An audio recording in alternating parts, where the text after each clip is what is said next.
Welcome to Almost Functional Gaming. We aim to help all followers of Russ and the Allfather to improve on the tabletop. List building, tournament recaps, unit reviews, weekly council of the Fang, and other tips to help us all go from almost functional to fully functional.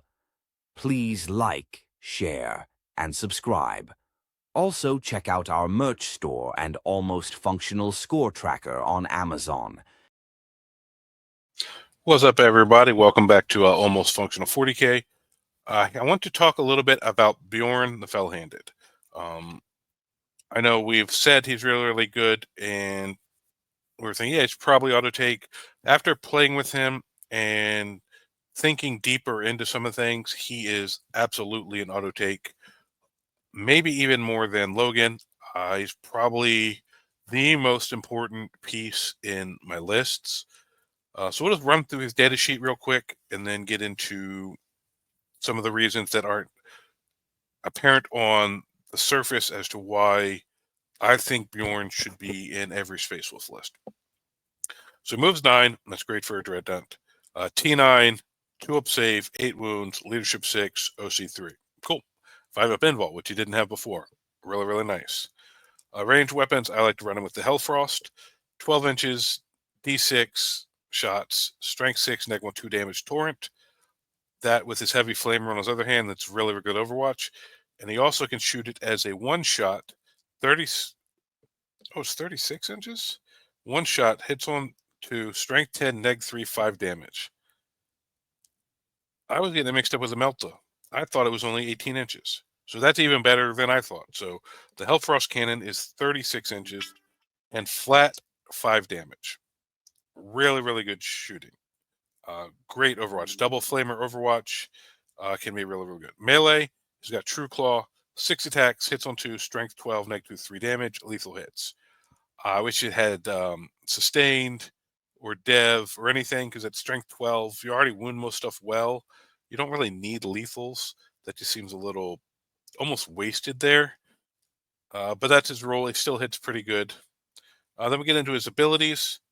He's got Deadly Demise 1, Feel No Pain 5-up, which is really, really nice. So he's a little more survivable than he should be.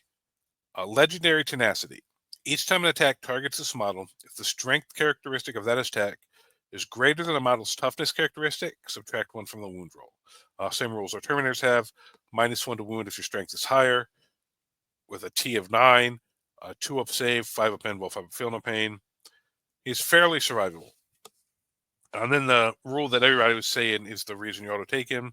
At the start of your command phase, if this model's on the battlefield, you gain 1 CP. So he basically gives you an extra CP every command phase. And on the surface, that's good. You get an extra CP to do strats and stuff with. And one thing other people think of, like if you take bolds, or I think it is, you can take the skills and get CP when people do boasts. You could, well, I can just discard cards at the end of my turn to cycle through and gain. That is true as well.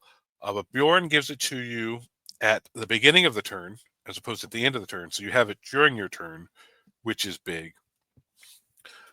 You also have 2 at the start of your turn. So if you need to cycle, you're not spending your 1 and hoping to get it back at the end of the turn. You can spend the 1 to get a better CP or get a better card and still have the 1 to use during your turn.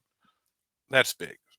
But the thing I have found to me that makes him absolutely AUTOTAKE is if you draw a card.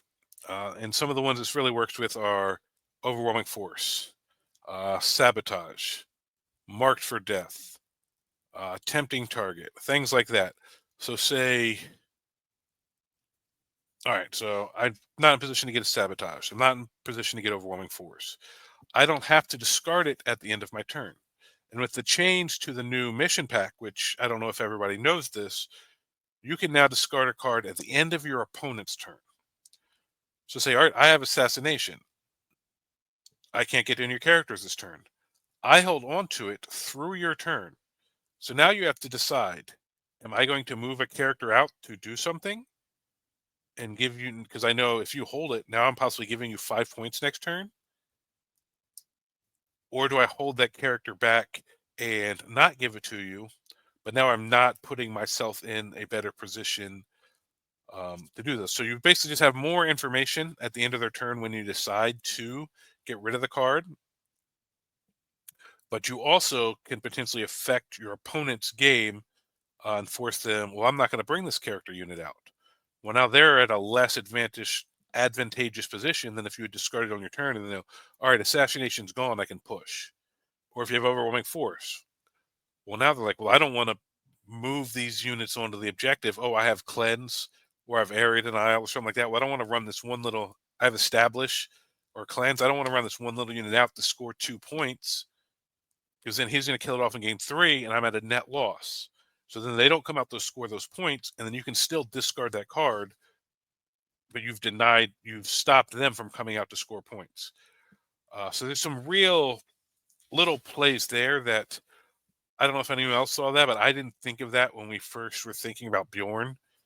And just that extra little advantage on top of what the CP and his survivability, his Overwatch. After about turn 3, you can push him out and get him into the fight, help you control the center.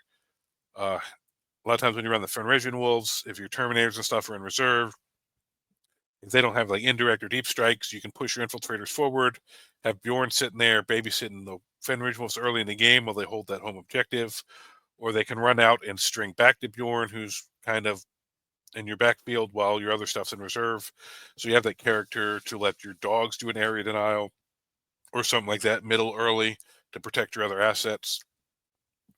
So there's a lot of little things like that I've noticed with him that make him even more valuable than we initially thought, or at least than I initially thought.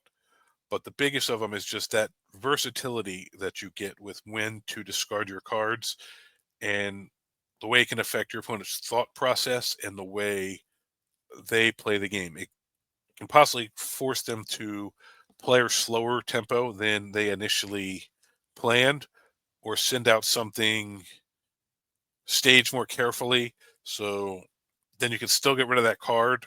And depending on what you go, they're basically a turn behind where they want to be because they're trying to deny you points.